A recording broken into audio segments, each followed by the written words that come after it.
Finn, 4 games into the season, obviously defensively it hasn't been to the standard of last year. How have you assessed the first 4 games so far?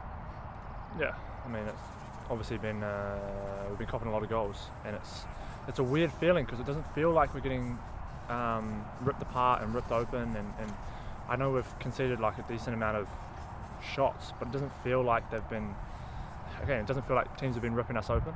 I feel like there's things that I don't want to put them down to like one-off things, but like things aren't quite falling how it could fall, you know, like the ball goes through my legs, or I missed the ball by 10 centimeters or something like that, and I know that as soon as those things go away, we'll be a lot better for it as a team, and I think that's collectively.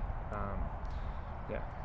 I know obviously it wasn't the result you guys wanted against Houston, but are you able to take positives from that match overall? Yeah, I mean, it was pretty devastating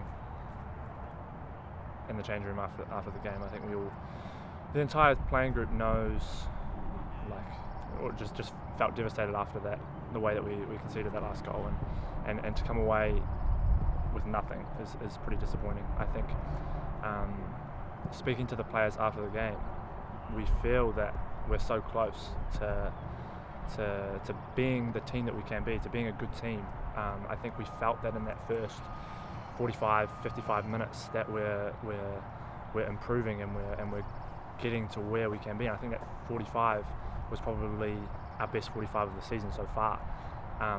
And then we dropped off a bit in the second half. So yes, there are positives to take from that game. It's obviously a game we shouldn't lose, a game we shouldn't drop points in, but we have. So now we've got to move forward from it, and like you say, take the positives, which we think were the first 45. What do you think are some of those ingredients that are missing right now?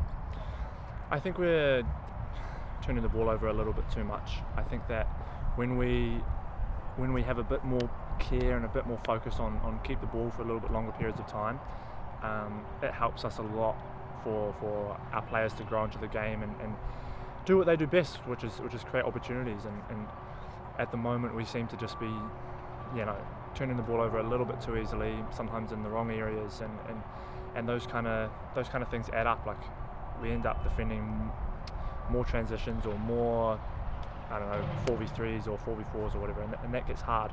I think as we continue to take a little bit more care with the ball and then create more opportunities, we'll be a lot better off for it.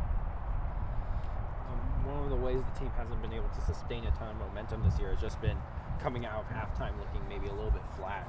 Just what usually is the message in the halftime locker room, and how can you take a good half like from Houston this past first half and continue that momentum back onto the field when the second half whistle blows? I think that has been a bit of a problem, conceding. In a few games we've conceded early goals, and then straight after halftime we've conceded a few goals, which definitely kills your momentum a little bit, and it takes a bit of sting out of your team. I don't know why that is. I think that's something that us as players need to work out. We need to come out, and especially on away games, like there's going to be a period or a couple of periods in the game where you're defending a bit. Maybe we have to be a little bit smarter with how we're playing, or maybe slow the game down, that sort of stuff. Because conceding, early into the half does give another team a bit of momentum. The messages at halftime have been obviously different in each game depending on how it's going. Last game in Houston, it was we needed to be prepared for them to change a little bit because they've obviously got to chase the game. So we have to we decided to change a couple of things ourselves, and I don't think we conceded because of those changes. It's just that we conceded, and then we went into that 15-minute period where we're under the cosh a little bit, and we need to be better at seeing that out. It was good for us to get back into the game, make it 2-2, and then I think when in that last 15 minutes or whenever it was, no one in our team felt like we were going to lose. We all felt like we can go here and get that winner, and so that's something that we'll be speaking about all together and looking to be a bit more sure about next time. Do you know your travel schedule for next week yet with the New Zealand national team? Yeah, I leave on Monday. Fly to Auckland. So I land on Wednesday, then we play Friday, Monday, come back here on Tuesday.